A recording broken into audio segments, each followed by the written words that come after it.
Yeah, I'm going to be cautious with my words because I'm very discouraged. I think everybody here is confused. Um, there's there's so much to unpack on this deal. It just doesn't make sense. And I think first off, like we got to kind of look back here and put this into perspective. People want to make this a simple thing, and it's not simple. A couple, 3 or 4 years ago, an organization decided to just open the floodgates, NIL, immediate transfers anytime you want, and the floodgates just come flying open.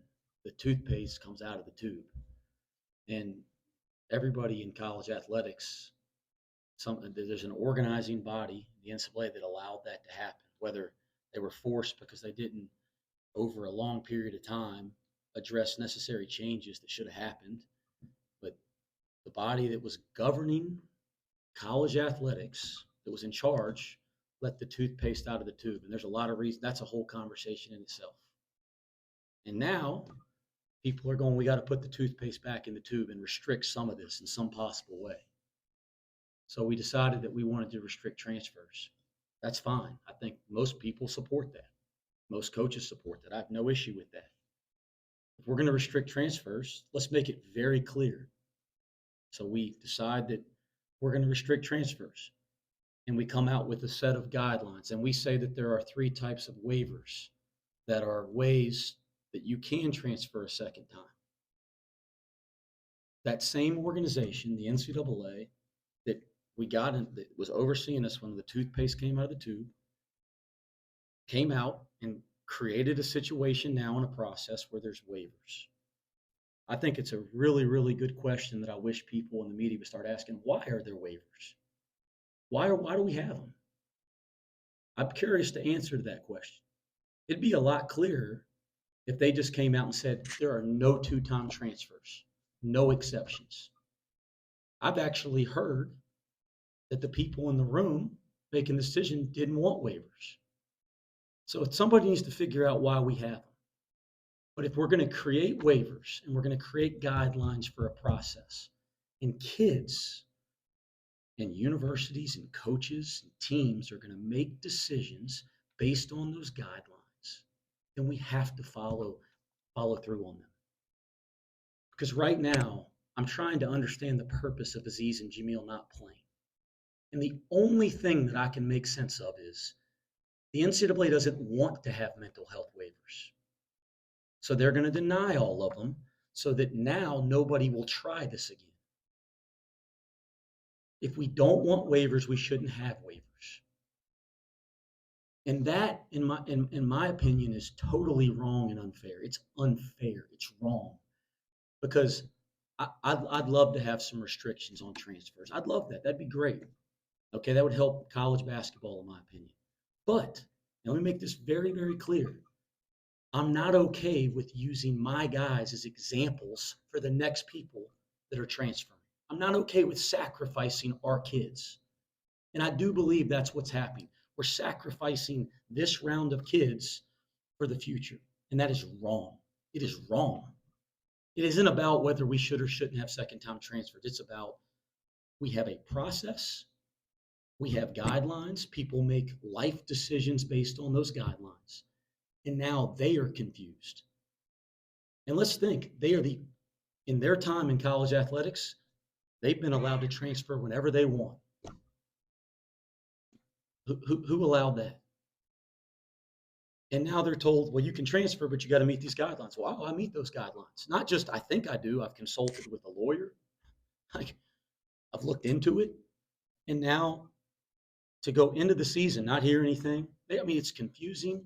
Like, I don't think people understand personally, like when you interact with the kids every day, I don't think people understand that are making decisions. Like they're human beings that are being affected and there's a lot of dynamics that are at play here, obviously, that I hope somebody will try to figure out. But like there are kids that are being like sacrificed for this, that you actually have to come in and deal with them and deal with the things that they're obviously going through stuff to be in this predicament anyway.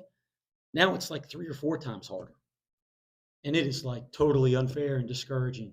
And we are gonna, but we appealed for Aziz, and they denied it. That I think they said that he checked every box, but they couldn't figure out why Cincinnati. Like, why does that make sense? Well, guys, he's from Senegal. What he can't go back to Senegal, go to college. He played his first year at Akron in the state of Ohio. His American family, and there's a lot that goes into that he doesn't want talked about publicly, is within a driving radius of this campus. Like, I mean, like, why Cincinnati? Well, where is he supposed to go? That's the only feedback that we got. They said, "Oh, everything else checked out," but it doesn't make sense why he would have to go to Cincinnati. I mean, his coach at Utah Valley last year got the Cal job. The majority of his teammates transferred, and they're having success playing other places. His whole support network gone. And then he's told he can do this, that he meets the standards. So he makes a decision to leave. This is the place that's closest to his support system. He can't go to Senegal to play college basketball. And they're saying, why Cincinnati? I don't, it doesn't make sense to us. It feels unfair, unjust. It ain't right. And I can tell you this, we're going to stand by him. Like, we're going to support him. We're going to petition the NCAA to reconsider this thing on Monday. And I wish they would. There's a human element here. If we, and I'd say this finally, and I could go on for, I know way more about this than I ever cared to know. But guys, they came out 2 weeks ago and said this process ain't right. They made a statement. It's not right. It's messed up. We're going to change it next year. But there's human beings that are being affected. Change it now. My gosh, change it now. I mean, it is ridiculous. So we're going to, I just wish they would for 1 second go, what are Aziz and Jamil going through? What did they do? And this is the last point I'll make. It is really important for all of us in our lives to have accountability when we make mistakes. That's an important lesson that we all have to learn. And when we make mistakes, we have to be accountable. And that's what a governing body is there to do. They have to hold people accountable. And I appreciate that. We have laws in this country. If you break them, you should be held accountable. Like, that's a great lesson for kids. If our kids are late, we hold them accountable. It's a great lesson. Okay? What have Aziz and Jamil done wrong? What are we holding them accountable for? What did they do? They haven't done anything. Are we holding them accountable to make a broader point of trying to put toothpaste back in a tube for college athletics? That's not fair to them. How do they have any? It's taken me months and months to figure this whole process out. I'm 40 years old, I'm a professional. I've been in college athletics for almost 20 years. Over the last month, I'm finally starting to piece some stuff together. How the heck are student athletes last spring supposed to put this together? They put out one piece of paper. That's what we all went off of, including these kids. What are we holding them accountable for? If they broke a rule, if they made a mistake, then they shouldn't be allowed to play. I support that, but they haven't done anything wrong. This is wrong, and I believe John Cunningham and Neville and our President Pinto. I believe those guys and this community and these fans, I think, are going to stand by these kids and support them.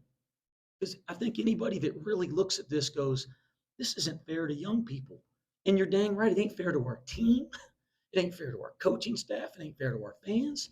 But, like, let's start with them first. They're people. They're human beings. And I just, please, NCAA, whoever that is, whoever's over there, I don't even know what that means. They don't communicate like that with us. But whoever's over there, look at it as they're human beings. They're not examples for the next crop of people that decide to transfer.